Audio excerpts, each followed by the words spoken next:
Boa noite, gente. Aqui é o professor Taylor. Nós vamos começar hoje um novo capítulo, um assunto diferente, bem interessante. Eu diria que é onde a gente vai concentrar mais tempo dentro da nossa disciplina, que é a parte de planejamento e controle de estoques. Ok? Vamos em frente. Então, alguns conceitos sobre isso. Um dos autores, Viana, lembra que a diferença do ritmo de fornecimento e demanda, ou seja, a diferença entre a velocidade que a gente consome alguma coisa, os recursos, e a velocidade que a gente consegue obter esse recurso, faz com que a gente necessite ter estoque físico. E a gente já falou sobre isso antes. Esse é o principal motivo da existência e da manutenção de estoques. Okay? Esse mesmo autor define planejamento e controle de estoques como sendo a busca pelo equilíbrio entre estoque e consumo. Ou seja, uma vez que eu não consigo ter disponível para consumo exatamente a quantidade que eu preciso na hora que eu preciso, ou seja, sempre existe uma diferença entre fornecimento e demanda, ou seja, a compra e o consumo, é necessário que a gente tente equilibrar esses dois o máximo possível, para ter o menor volume de estoque possível e gastar o mínimo possível com isso. Ok? Vamos em frente, então? Bem, como nós já falamos anteriormente, estoque é um ponto importante e ele é, na verdade, uma preocupação para todos os tipos de gestores dentro de uma organização.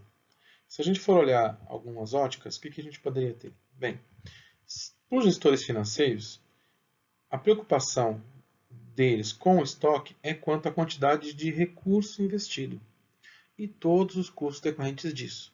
Ou seja, quando a gente fala de custo de estoque, nós já conversamos sobre isso antes, a gente não está falando só sobre o capital investido nos itens que estão estocados, mas também todo o capital investido na manutenção desse estoque, para fazer com que ele esteja disponível no momento que for necessário.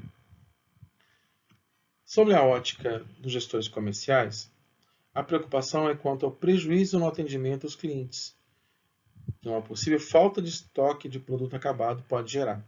Ou seja, a preocupação dos gestores comerciais é estoque é necessário para que eu tenha o produto na hora de vender, o produto acabado. E sobre a ótica do gestor de produção, a preocupação dele é a ociosidade, que uma possível falta de matéria-prima pode trazer para a fábrica. Isso quer dizer o quê? Estoque é importante para o gestor de produção? Sim. Para quê?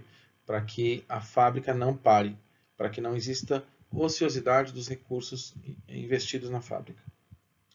Aí a gente tem 3 enfoques diferentes quanto a essa questão da preocupação com o estoque, certo?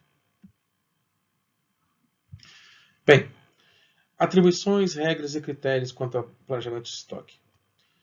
Bom, Viana, que é um autor importante quanto a esse assunto, menciona as seguintes atribuições, regras e critérios para o planejamento e controle de estoque. Primeiro, impedir a entrada de materiais desnecessários, mantendo estoque somente os de real necessidade da empresa. Qual é o objetivo com isso? Evitar que você tenha mais itens do que o necessário em estoque. Um outro ponto, centralizar a informação para possibilitar um apelamento de controle e planejamento das atividades de gestão de estoque. Definir parâmetros para cada material incorporado no sistema de gestão de estoque, para que a gente tenha níveis de estoques respectivos, ou seja, qual é o mínimo, qual é o máximo e qual é o estoque de segurança necessário para esse item, ou a ideia é para cada item que está estocado.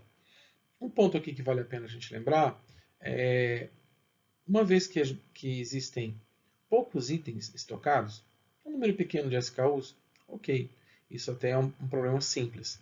Mas quanto maior a quantidade de itens estocados, maior é a complexidade de definir esses níveis de estoque. E maior a necessidade e a dificuldade do controle desse processo. Okay? Um outro ponto, determinar para cada material a quantidade a ser comprada por meio dos respectivos lotes econômicos de compra. e intervalo de parcelamento. A gente já falou sobre isso. Lote econômico de compra, lembra? Ou seja, a quantidade que eu devo comprar de um determinado item para que eu tenha o menor custo total com esse item. Isso a gente já conversou no capítulo anterior.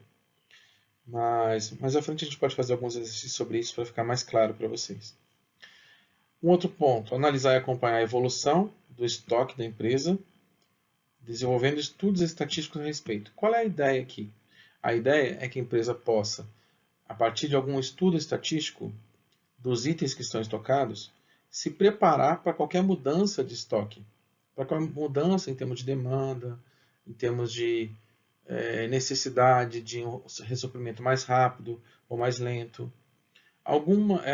A ideia é a empresa se preparar para evitar surpresas. Um outro ponto é desenvolver e implantar política de padronização de materiais. Quanto mais padronizado forem os materiais, a gente está falando dos itens estocados, melhor é, ou mais fácil é o controle e mais fácil é o processo de armazenagem, como a gente já viu antes. Inclusive, isso afeta o próprio layout do armazém. Ativar o setor de compras, para que as encomendas referentes a materiais com variação dos insumos tenham suas entregas aceleradas. Qual é a ideia aqui? Diminuir o tempo de fornecimento.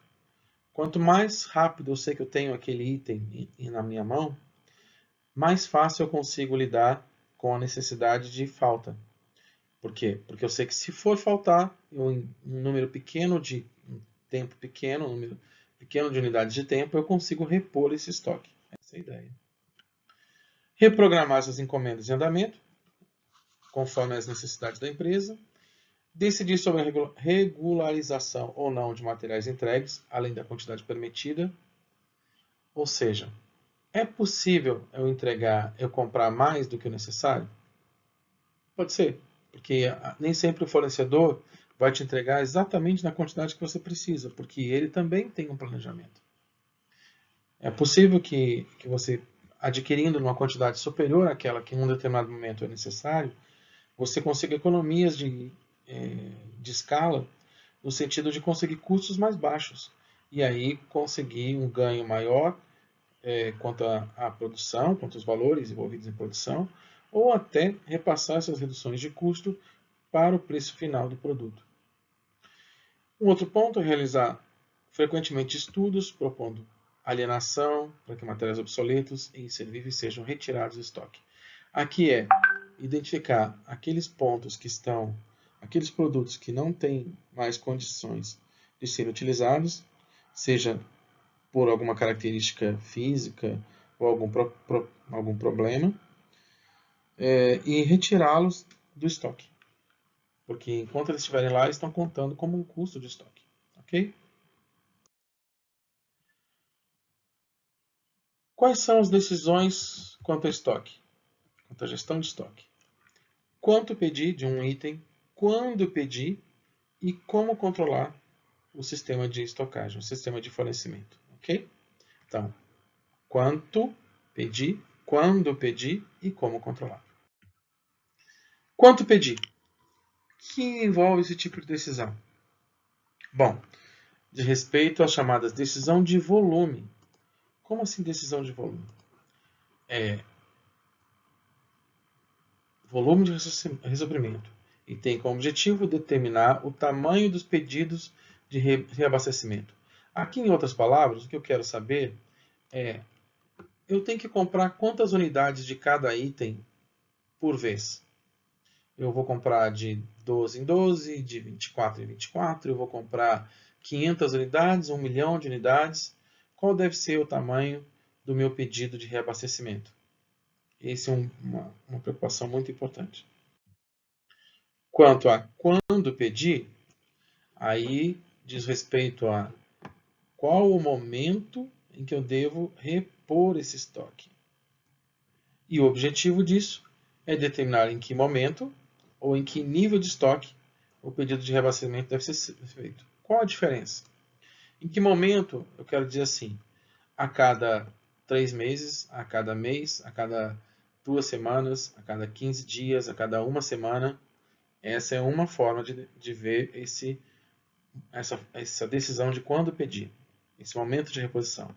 E a outra forma é em que nível de estoque eu preciso começar a comprar. Ou seja, a cada vez que o meu estoque chegar a um número X de unidades, eu passo a fazer um pedido de reposição. São duas formas diferentes de enfoque para o mesmo problema. Mas no final o objetivo é o mesmo, é ter o material em mãos no momento correto. Quanto ao controle, a gente está falando das decisões sobre a forma de armazenar as informações sobre o estoque. Sobre implantar rotinas e procedimentos de controle e atribuições de diferentes prioridades para tratamento de itens de estoque. O que eu quero saber aqui é o seguinte, como eu vou armazenar a informação, que rotinas eu tenho que ter, ou seja, que procedimentos eu tenho que ter para poder garantir que o meu estoque vai estar no nível adequado e que controles eu tenho que ter para poder saber em que momento eu tenho que tomar aquelas decisões que a gente falou anteriormente. Ou seja, sem que você esteja olhando para o seu estoque, controlando o seu estoque, levantando informações e mensurando o que está acontecendo quanto ao consumo dos itens, é impossível saber quanto e quando pedir. Essa é a ideia das decisões de controle de estoque. As decisões relativas a definir quando e quanto pedir estão ligadas à atividade de planejamento do estoque. Isso é importante. O planejamento tem a ver com quanto e quando. E qual é o objetivo disso? Definir o ponto de pedido de material e as datas de entrada e saída dos itens. Esse tipo de decisão vai estabelecer o quê? Os valores que o estoque tem que ter ao longo do tempo.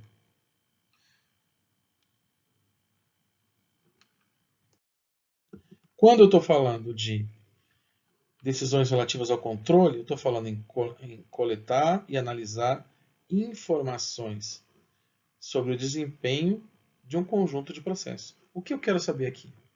Quando eu estou falando de planejamento e controle de estoque, a primeira parte, planejamento, diz respeito a quando e quanto comprar. E a parte de controle de estoque diz respeito a analisar as informações, coletar, analisar, processar esses dados e efetivamente controlar os processos que levam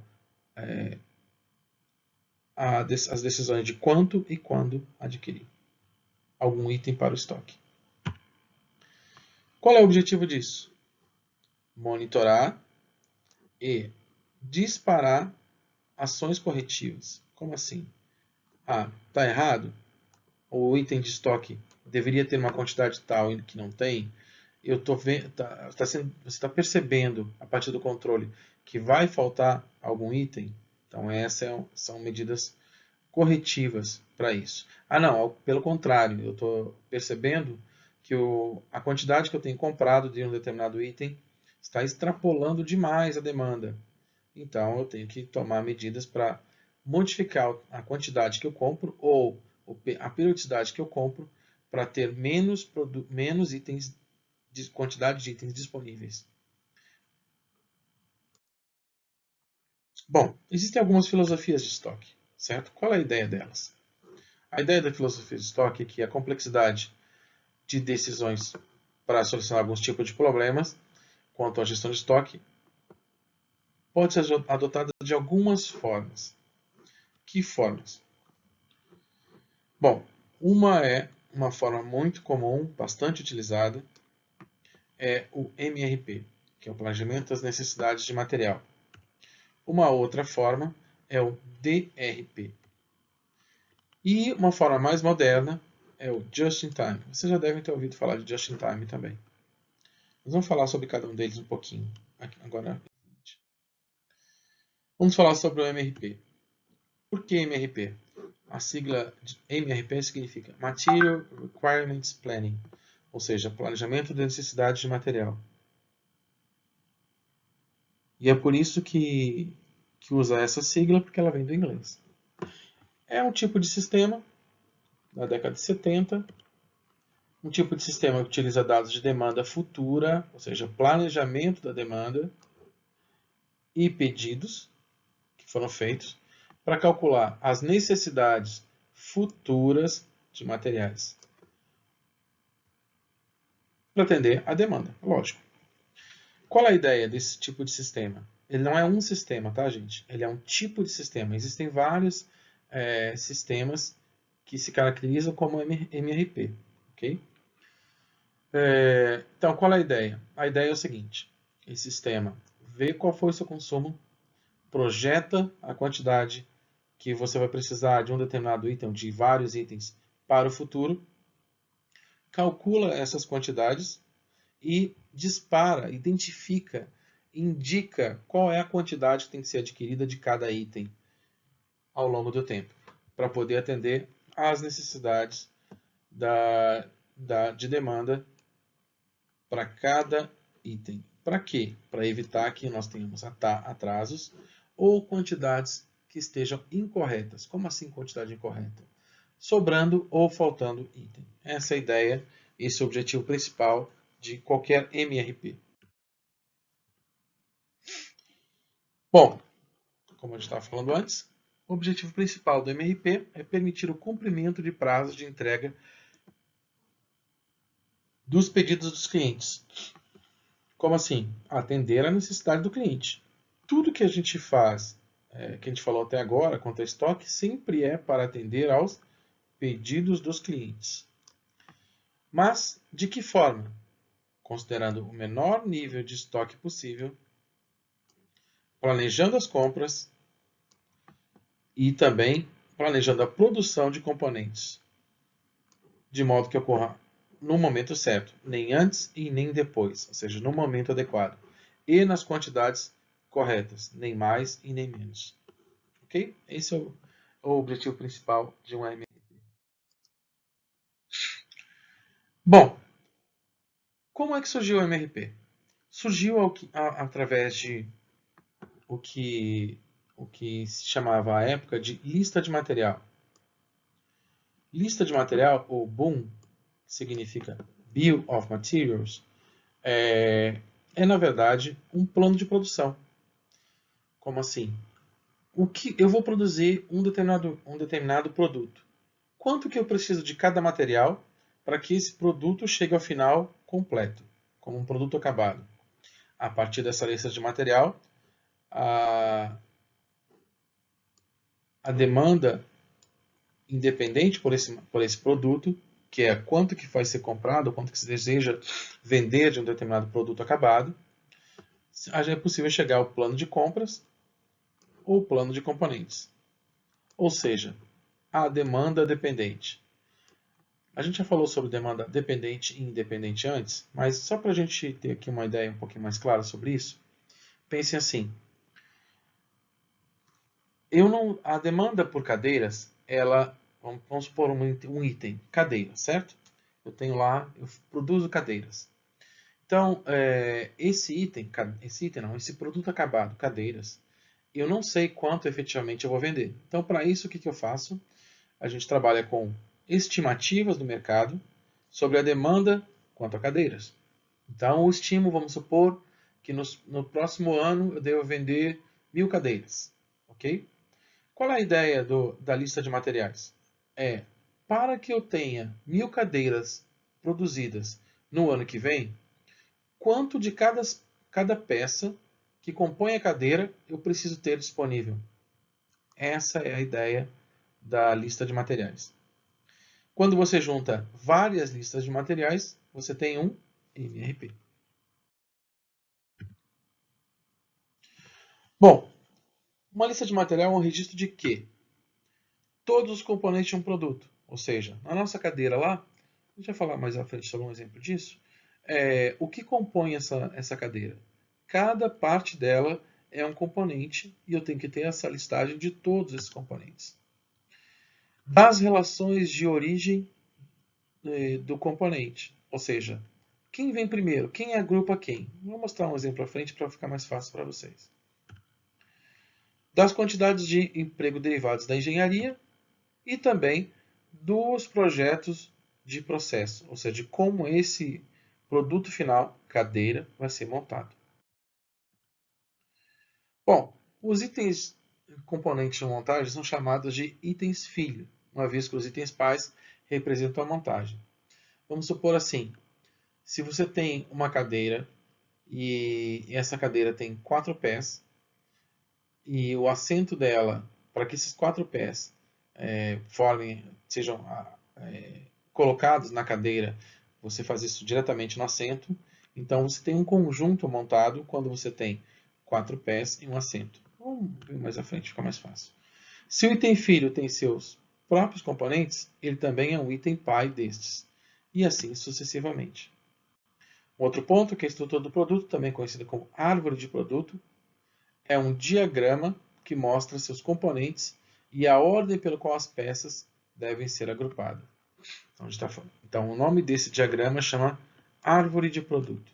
É como o produto é montado. Então, vamos ver aqui o nosso exemplo lá que eu falei para vocês. Vamos pensar numa cadeira, certo? Então, tem uma cadeira com encosto. O que eu preciso para fazer isso? Eu preciso dos pés traseiros, dos pés frontais, travessas do encosto, apoios dos pés, almofada e ripas de estrutura. Vocês podem pensar em muito mais coisas, mas aqui eu estou tentando simplificar o processo, ok?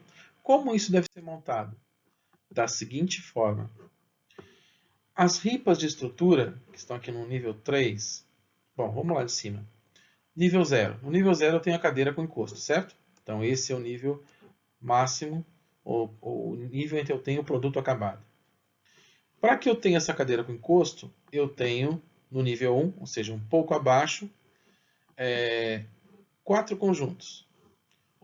Um subconjunto de encosto, um subconjunto de assento, os pés frontais e o apoio dos pés. Certo? Que números são esses aqui dentro? Aqui o que eu estou dizendo é que eu tenho um subconjunto de encosto, em que eu preciso de um subconjunto de encosto, um, para cada cadeira. Que eu preciso um subconjunto de assento para cada cadeira. Que eu preciso de 2 pés frontais e que eu preciso de 4 apoios dos pés. Deu para entender a ideia? Bom, quando a gente desce um nível, a gente está no nível 1. Quando a gente desce um nível a mais, no nível 2, e eu vou pegar um item, um exemplo aqui do nível 1 como subconjunto de encosto, eu tenho 2 pés traseiros para montar esse encosto e tenho 4 travessas do encosto. Com esse material, eu monto um subconjunto de encosto. Com um subconjunto de encosto, mais um subconjunto de assento, mais 2 pés frontais, mais 2 apoios, mais 4 apoios dos pés, eu tenho uma cadeira. Mas eu ainda preciso do subconjunto de assento. Como ele é montado? No nível 2, eu tenho uma almofada e eu tenho uma estrutura de assento. Opa! Mas essa estrutura de assento, ela depende de mais coisas. Que coisas? No nível 3, eu tenho 4 ripas do assento. Com essas 4 ripas, eu monto a estrutura de assento. Quando junto a estrutura de assento e a almofada, eu tenho um conjunto de assento. Agora, eu tenho um conjunto de encosto, um conjunto de assento, os pés frontais e o apoio dos pés, eu passo a ter uma cadeira. Isso é uma árvore de produto. E essa é a ideia do encadeamento. Então, quem é pai e filho aqui? No nível 3, esse item J é filho do item H, que está no nível 2, que é a estrutura de assento. No entanto, o item H e o item I são filhos do item pai, que está no nível 1, C. Deu para entender a ideia? Então, assim como no nível 2, os pés traseiros e as travessas do encosto são itens filho do item pai B, que está no nível 1. Ok? Então, aqui eu tenho na árvore já a representação de quem é pai e quem é filho em cada um dos momentos.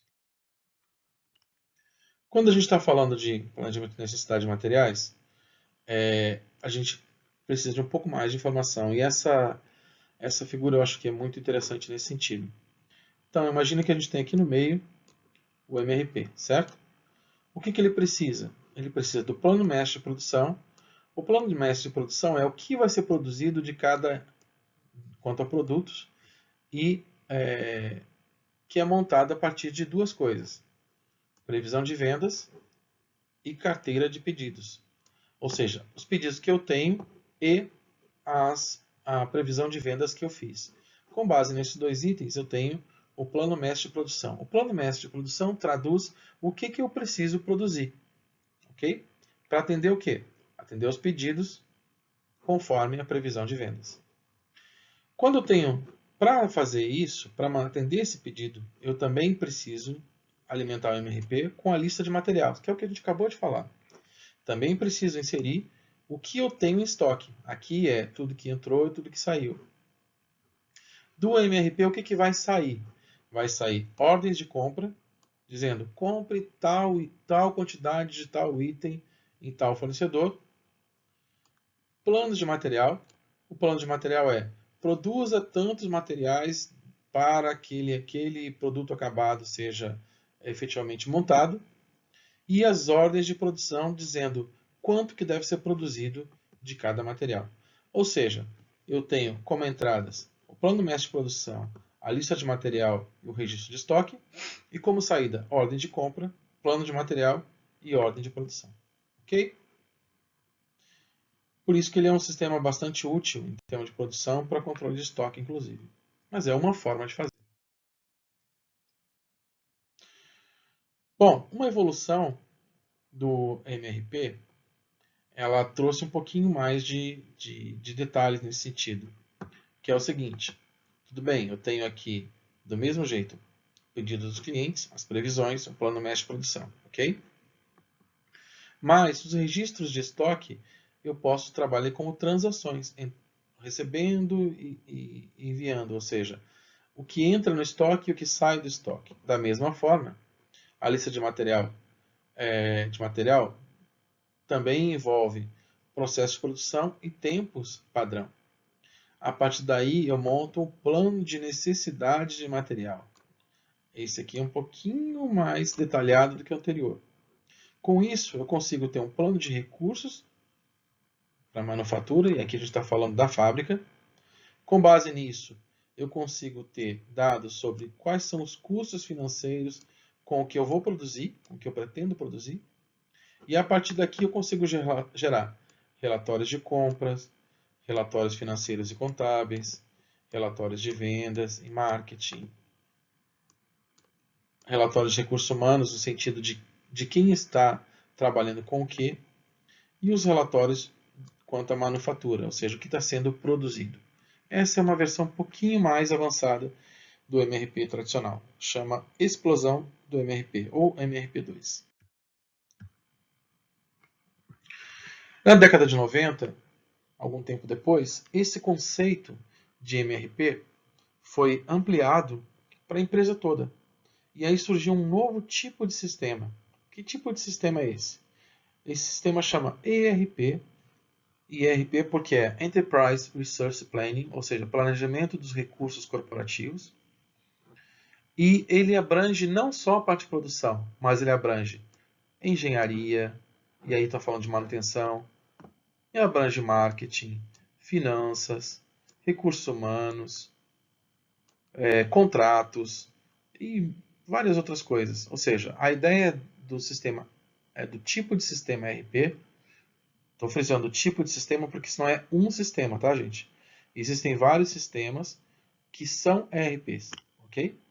O SAP é um deles. SAP R3 é um ERP bastante famoso. E ele tem todos esses tipos de funcionalidades, ou seja, ele permite gerenciar a empresa como um todo. Vamos à frente, então? A gente está falando agora de planejamento dos recursos de distribuição. Também chamado de DRP, Distribution Resource Planning, ou seja, planejamento dos recursos de distribuição. DRP porque a sigla em inglês é o que é mais conhecido.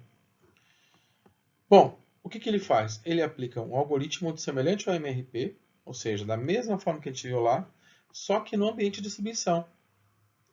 Para quê? Porque, na verdade, a distribuição é o ponto final da cadeia.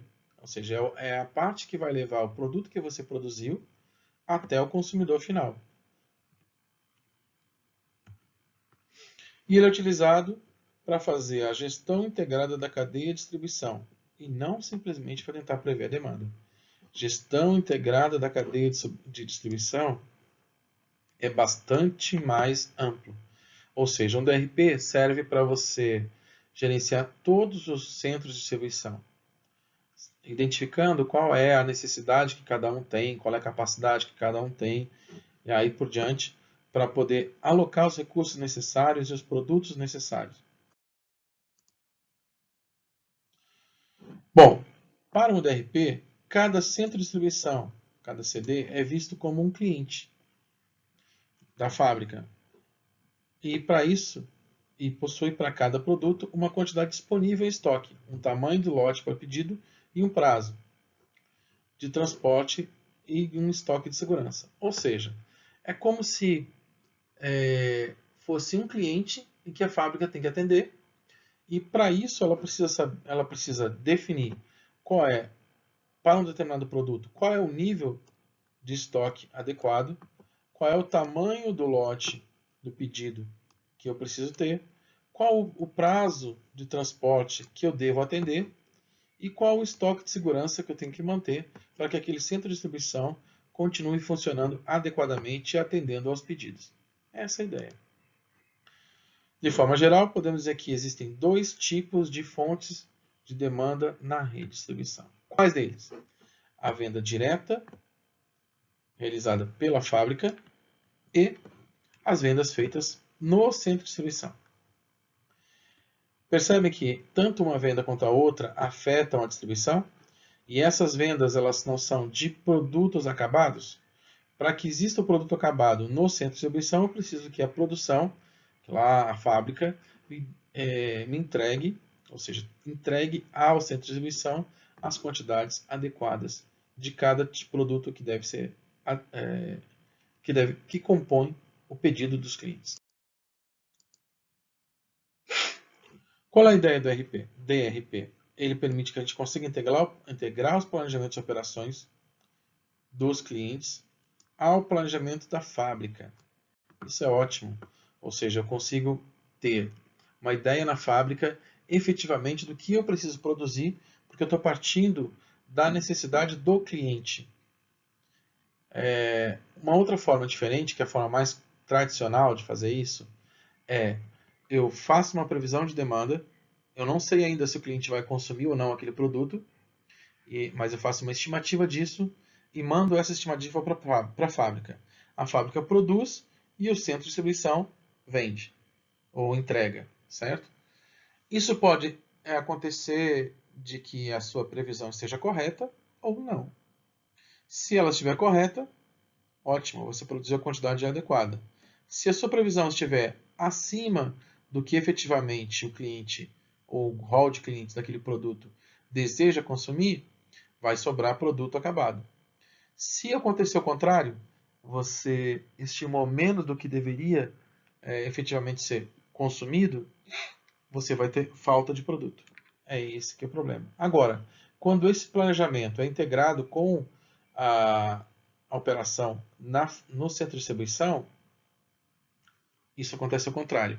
Então, eu sei dizer para a fábrica efetivamente quanto que eu preciso produzir, e isso reduz o quê? A incerteza das previsões. E, por fim, os custos também, né?